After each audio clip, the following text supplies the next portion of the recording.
Hey there, today we're diving into one of the wildest times in history, the French Revolution. If you've ever wondered what happens when a country hits its breaking point, this is the perfect story for you. It's got drama, betrayals, and even guillotines. Alright, picture this. It's the late 1700s in France, and things are not looking great. France is broke, like seriously in debt. They've been spending money on wars, including helping the Americans win their revolution. Not to mention, the king and queen, Louis XVI and Marie Antoinette, are living it up in Versailles, while most people can barely afford bread.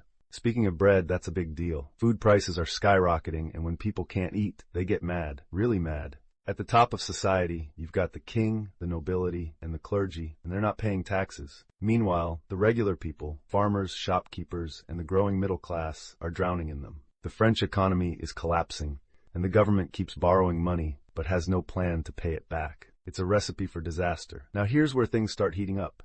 Louis XVI is like, okay, I guess we need more money. So he calls a meeting of the Estates General in 1789. The Estates General is this old-school council that hasn't been called together for over 150 years. It's made up of representatives from the three estates, the clergy, the nobility, and everyone else. But here's the catch. Even though the Third Estate makes up about 98% of the population, they have the same number of votes as the First and Second Estates. Totally unfair, right? The Third Estate is fed up. They want more say in how the country is run, and when the king doesn't give it to them, they decide to take matters into their own hands. They declare themselves the National Assembly and promise to write a new constitution. This is huge. They even gather on a tennis court and make the famous tennis court oath, swearing they won't stop until France has a new government. Meanwhile, the people of Paris are getting restless. Rumors are flying that the king is going to use the military to crush this new movement. On July 14, 1789, a massive crowd storms the Bastille, a prison that's also a symbol of royal power. It's not just about freeing prisoners, it's about sending a message. The French Revolution has officially begun, so things are looking bad for the king, but they're about to get a lot worse.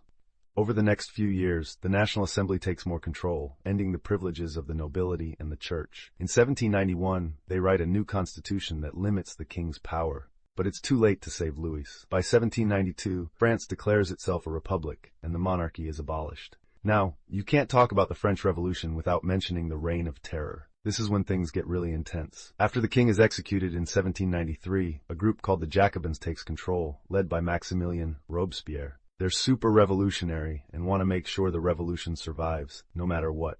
Anyone who's suspected of being against the revolution is arrested. Thousands are executed by guillotine, including Marie Antoinette. It's a dark and bloody time. But here's the twist. Eventually, even Robespierre goes too far. People start to turn against him, and in 1794, he's executed, ending the Reign of Terror. The revolution doesn't stop there, though. France goes through a bunch of different governments over the next few years, but it's clear that the old system is gone for good. Enter Napoleon Bonaparte. In 1799, he rises to power and declares himself first consul, effectively becoming the leader of France. The revolution is over, but its effects last much longer. France gets rid of the monarchy for good, and the ideas of liberty, equality, and fraternity spread throughout Europe.